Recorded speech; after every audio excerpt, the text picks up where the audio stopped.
అందరికీ నమస్తే అండి. ఎన్నికల దగ్గర రాగానే జగన్మోహన్ రెడ్డి ఒక బ్యాచ్ని తీసుకొచ్చాడు. అదే ఇన్స్టాగ్రామ్ బ్యాచ్, పెయిడ్ బ్యాచ్ అనుకుందాం. పోనీ పెయిడ్ బ్యాచ్ అని ఎందుకంటున్నానంటే, వీళ్ళు ఎన్నికల ముందు వరకు, అంటే ఎన్నికలు రాకముందు డైలీ వాళ్ళు చేసేది ఏంటంటే పెయిడ్ ప్రమోషన్స్. సరే, ఏదైనా ప్రోడక్ట్ ఉంటే ప్రోడక్టు, లేదంటే ఇంకో రకంగా ఉంటే ఇంకొక రకంగా, సినిమాలు ఉంటే సినిమాలకి ఏదో ఒకటి ప్రమోషన్ చేస్తూ ఉంటారు. అవి కూడా లేకపోతే బెట్టింగ్ యాప్స్, ప్రజలకు చాలా ప్రమాదకరం అవి బెట్టింగ్ యాప్స్ అన్నమాట. అంటే వీళ్ళకి వచ్చే డబ్బుల కోసం ప్రజలు ఎలా పోయినా పర్వాలా, జనం ఎలా పోయినా పర్వాలా, వాళ్ళ జీవితం నాశనం అయిపోయినా పర్వాలా, వాళ్ళ అప్పుల పాలు అయిపోయినా పర్వాలా, వీళ్ళకి డబ్బులు వచ్చేస్తే సరిపోద్ది. ఈ బెట్టింగ్ యాప్స్ని తీసుకొచ్చి మళ్ళీ ఎంత చక్కగా చెప్తారనుకుంటున్నారు. నీకు ఎందుకు, మేము ఉన్నాం కదా, ఈ బెట్టింగ్ యాప్లు ఇందులో డబ్బులు వేసి నీకు 20 నిమిషాల్లో డబ్బులు వచ్చేస్తామని తిరిగి. ఒకసారి అలాగే శ్యామల, అంటే నేను శ్యామలని ఎందుకు తీసుకొచ్చానంటే ప్రత్యేకించి ఈ మధ్యకాలంలో పెద్ద పెద్ద ఉపన్యాసాలు ఎత్తుంది ఆవిడ. రాష్ట్రం, ప్రజల బాగోగుల గురించి ఆలోచించే వ్యక్తులు ఎవరో కూడా ఇలా మన డబ్బుల కోసం బెట్టింగ్ యాప్లు ప్రమోట్ చేయరు. ఒకసారి శ్యామల కూడా ఏం మాట్లాడుతుందో వినిపిస్తాను చూడండి. మన నెంబర్ ని వెంటనే బ్లాక్ లో పెట్టేస్తున్నారు, అవునా కాదా? ఇక మనం ఆ హిందీ సైట్స్ వైపు చూసే అవసరమే లేదండి, ఎందుకంటే మనం ఇప్పుడు తగ్గేదేలే. తెలుగు రాష్ట్రాల్లో ఏకైక online ID provider app andhra365.com. ఈ యాప్ లో మీరు డబ్బులు డిపాజిట్ చేయొచ్చు, విత్డ్రా చేసుకోవచ్చు. 2 minutes లో డిపాజిట్, 20 minutes లో విత్డ్రా అవుతుంది. మీకు ఏమైనా సమస్య వచ్చినా, డౌట్ వచ్చినా నార్మల్ కాల్ చేయొచ్చు, లేదా వాట్సాప్ కాల్ చేసి మాట్లాడచ్చు. ఏ నెంబర్ చేయాలి శ్యామల గారు అంటారా? చెప్తాగా. శ్యామల గారు, మీకు తెలియని విషయం ఏంటంటే, మీరు ప్రమోట్ చేసిన బెట్టింగ్ యాప్ వల్ల చాలామంది లక్షల్లో నష్టపోయారంట. మీ పైన లీగల్గా యాక్షన్ తీసుకునే అవకాశం కూడా ఉంది అని చెప్పేసి అని కింద మీరు ఏదైతే యాప్లో ప్రమోషన్ చేశారో ఆ కామెంట్ల రూపంలో పెడతా ఉన్నారు. అక్కడ మేము చదివాము.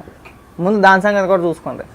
గతంలో మీ భర్త అయినటువంటి వ్యక్తి పైన చీటింగ్ కేసు, ₹1 కోటి ఎవరు నెత్తి మీద చేసారని చెప్పేసి చీటింగ్ కేసు. సరే, యాంకర్ శ్యామల ఈవిడ ఒక్కరితే కాదు, ఇంకా చాలామంది ఉన్నారు బెటాలియన్. వైజాగ్కి సంబంధించి ఒక లిల్లీపుట్ కూడా ఒకడు ఉంటాడు.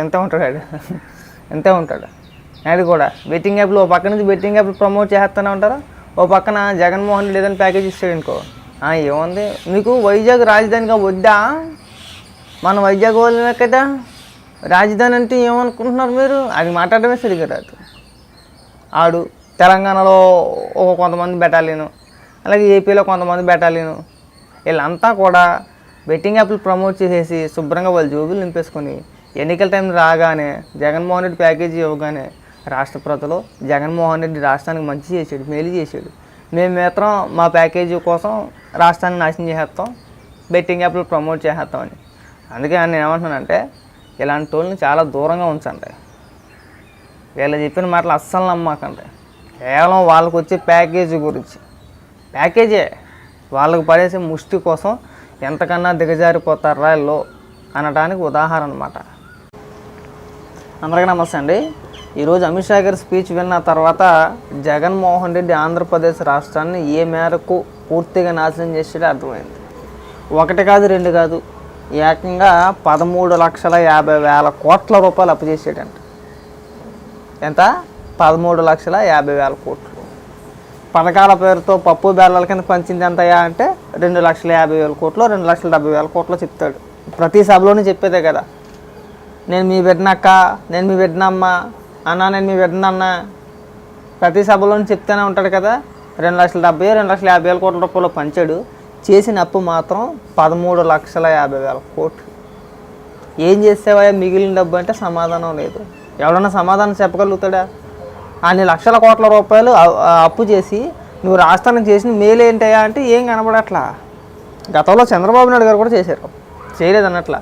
చంద్రబాబు నాయుడు గారు దిగిపోయే టయానికి అప్పు 2,60,000 కోట్లు రాష్ట్ర అప్పు.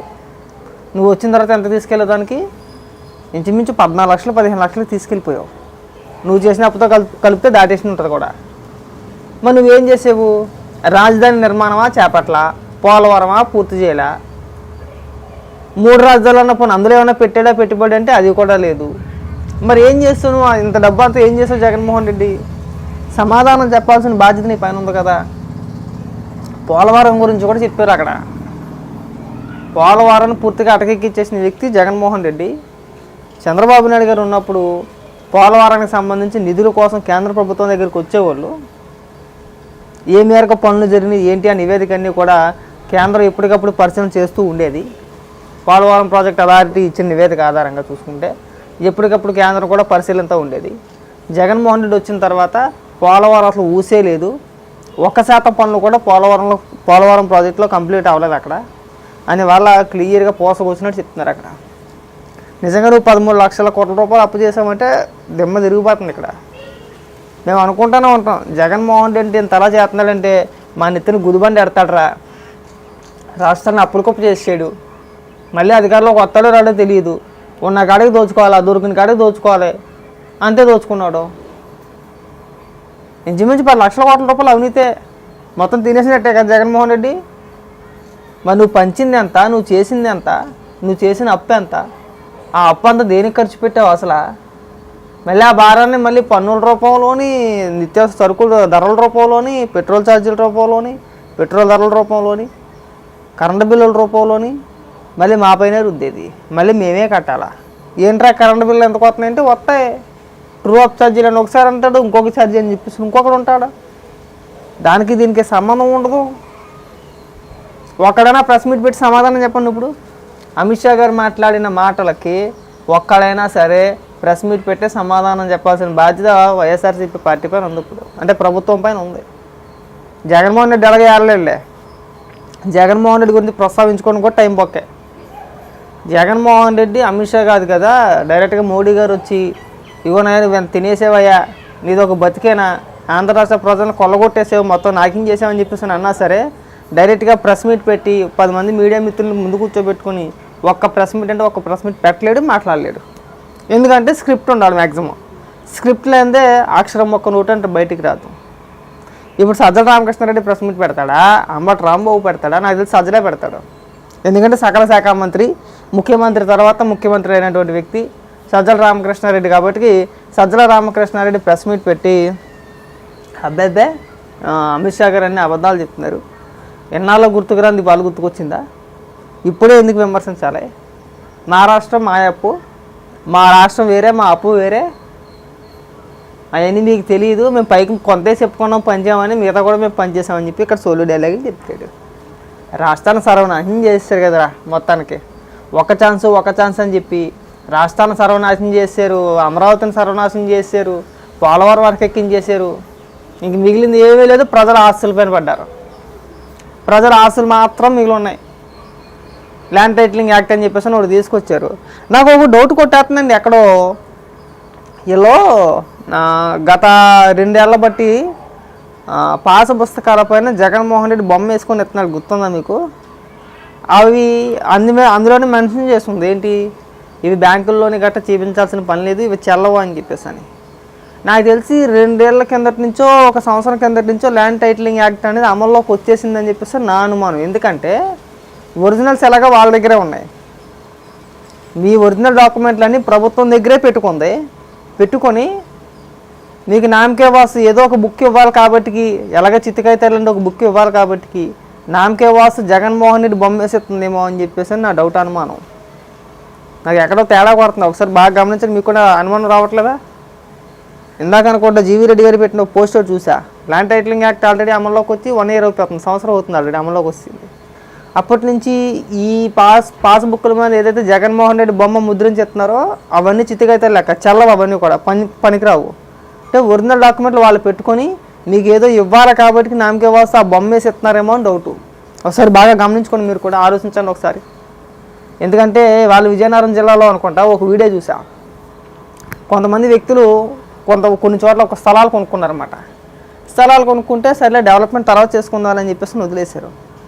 ఇవాళ వాళ్ళకు కూడా అంతే, రిజిస్ట్రేషన్ చేయించుకున్న సమయంలో పాస్ పుస్తకాల పైన జగన్మోహన్ రెడ్డి బొమ్మతో కూడిన పాస్ పుస్తకం ఏదైతే ఉందో, పాస్బుక్ ఏదైతే ఉందో అది మాత్రం ఇచ్చారంట, మిగతా ఏమి ఇవ్వాల. ఆ తర్వాత ఇప్పుడు వెళ్ళి చూస్తే ఆ భూమి అసలు పేరునే లేదు,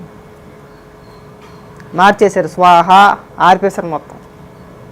సో ఒక్కసారి ఈ ఎవరైతే కొత్తగా స్థలం కొన్నారో భూమి కొన్నారో వాళ్ళ పాస పుస్తకాల పైన జగన్మోహన్ రెడ్డి బొమ్మతో కూడిన ఏదైతే అది వాళ్ళకి ఇచ్చారో వాళ్ళందరూ కూడా ఒకసారి మీ రిజిస్టర్ ఆఫీసులకు వెళ్ళి, ఆయా ప్రాంతాల్లో ఉన్న రిజిస్టర్ ఆఫీసులకు వెళ్ళి ఒకసారి చెక్ చేసుకోండి, మీ భూమి మీ పేరు మీద ఉందా లేదా. లేదంటే ఎవరి దగ్గర తాకట్లో ఉందా, లేదంటే ఎవరి పేరు మీద రిజిస్ట్రేషన్ అయిపోయి ఉందా లేదనేది ఒక్కసారి చెక్ చేసుకుంటే మంచిది. ఎందుకంటే ఇది లేట్ అయ్యే కొద్ది ప్రమాదం కదా. ఆదిలోనే మనం చూసుకొని మేల్కొని తగిన చర్యలు తీసుకుంటే బాగుంటుంది. అలాగే ఇవాళ అమిత్ షా గారు మాట్లాడిన మాటలు కూడా జగన్మోహన్ రెడ్డి కానీ లేదంటే సజ్జల రామకృష్ణారెడ్డి కానీ సమాధానం చెప్పాల్సిన పరిస్థితి ఖచ్చితంగా ఉంది. సమాధానం చెప్పాలి కూడా.